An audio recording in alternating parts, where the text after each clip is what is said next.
Is God the source of division or unity? If God is truly love, He should unite humanity and bring everyone together in peace. Yet history tells another story. In the name of God, we divide. In the name of God, we fight.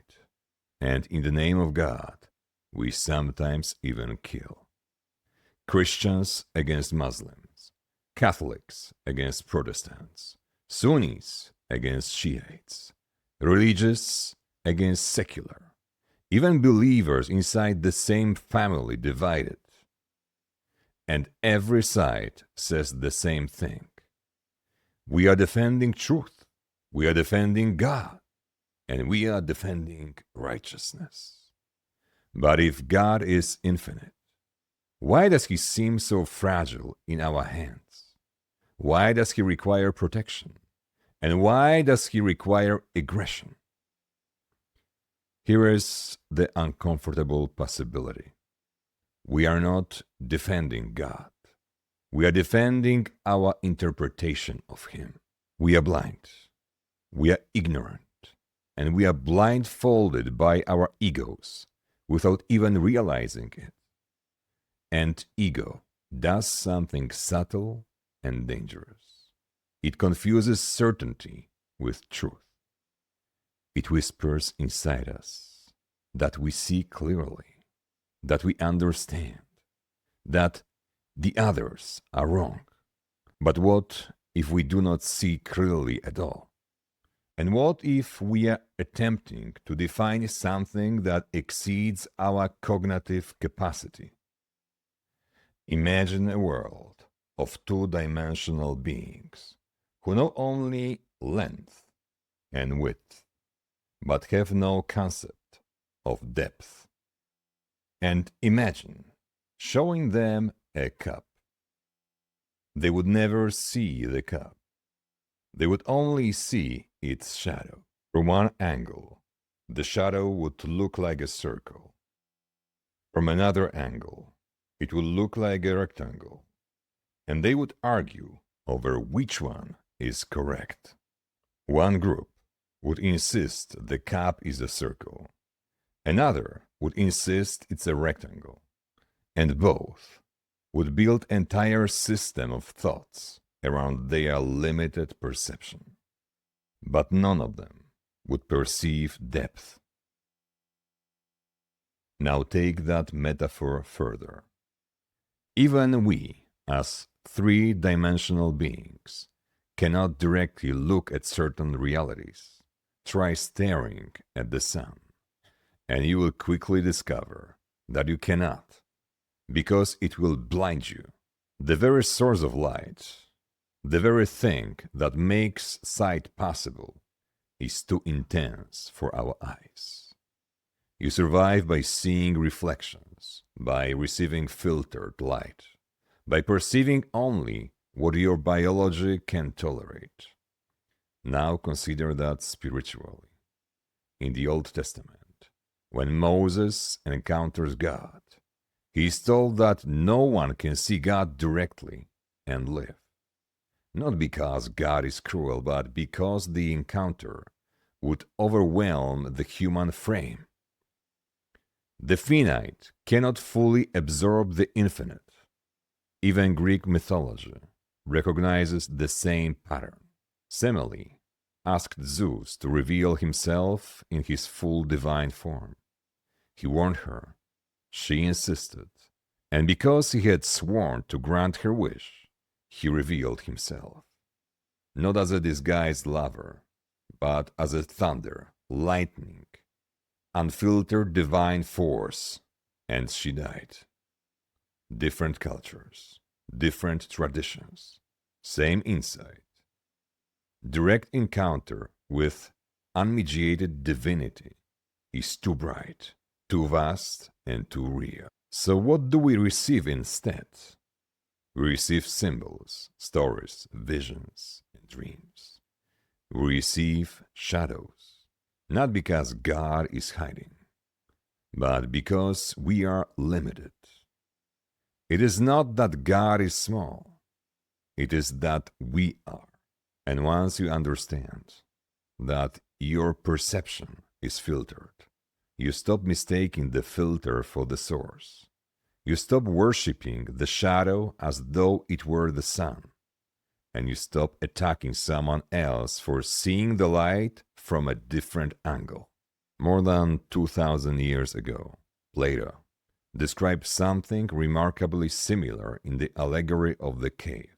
He spoke of prisoners chained inside a cave, unable to turn their heads, watching shadows projected onto a wall and mistaking those shadows for reality. They argued about them, interpreted them, built entire system of meaning around them. But the shadows were not the source was behind them. And if one prisoners were freed, stepped outside, saw the sun and returned to tell the others, he would not be celebrated, he would be rejected. Because human beings become attached to their shadows.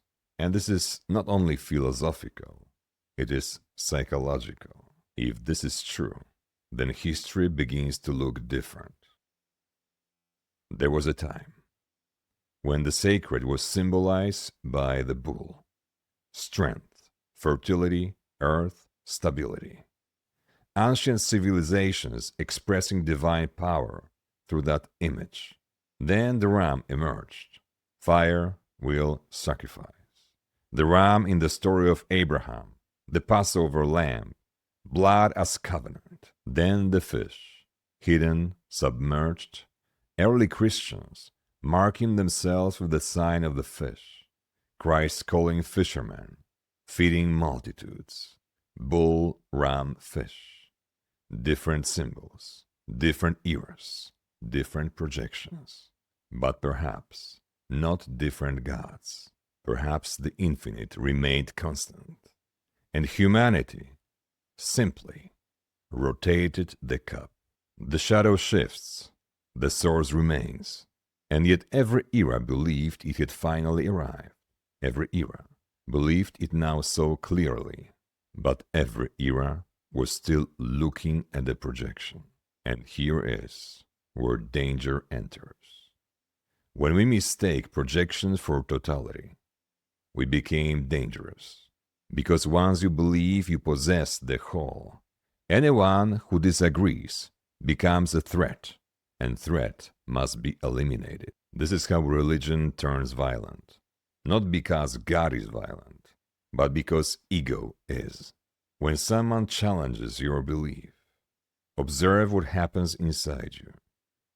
Is it calm curiosity, or is it tension, heat, tightening in the chest? The impulse to correct, the need to win. That reaction is not God. That reaction is identity defending itself.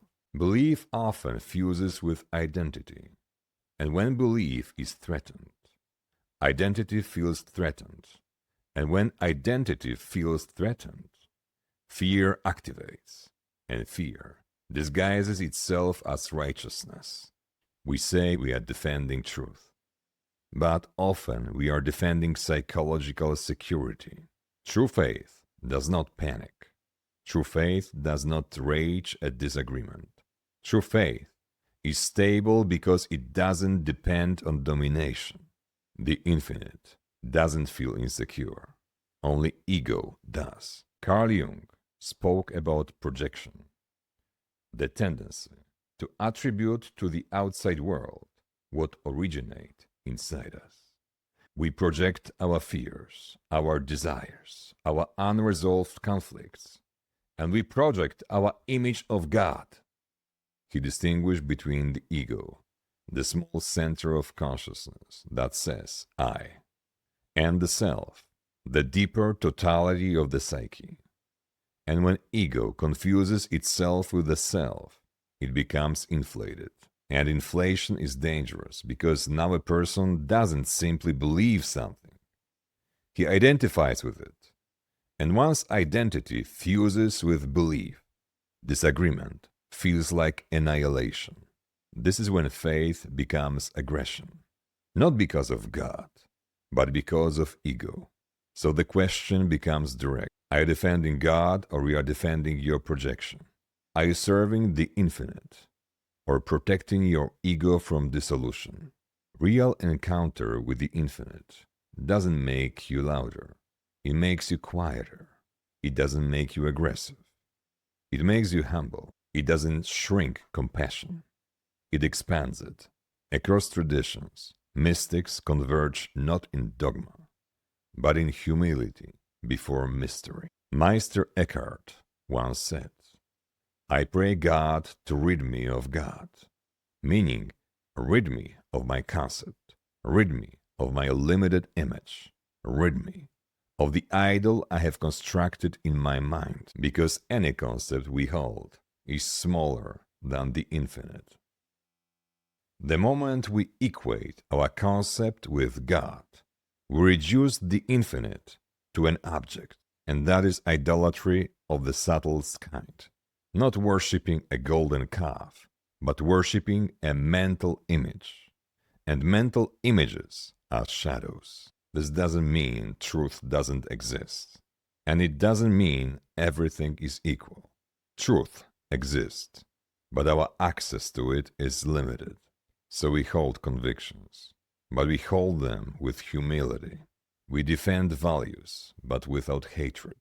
We speak firmly, but without dehumanizing. Because the real battle in the name of God is not fought between religions. It is fought between ego and humility, between fear and love, between shadow and light. And maybe, the moment we remove the blindfold of ego, we will finally see what was always there, not competing doctrines, not rival tribes, but one source, too vast for any of us to contain, yet close enough to transform us if we approach it without arrogance. Perhaps the next evolution of faith is not stronger certainty, but deeper consciousness, not louder doctrine, but expanded awareness, not victory over others, but victory over ego. Because the infinite does not need defenders, it invites participants.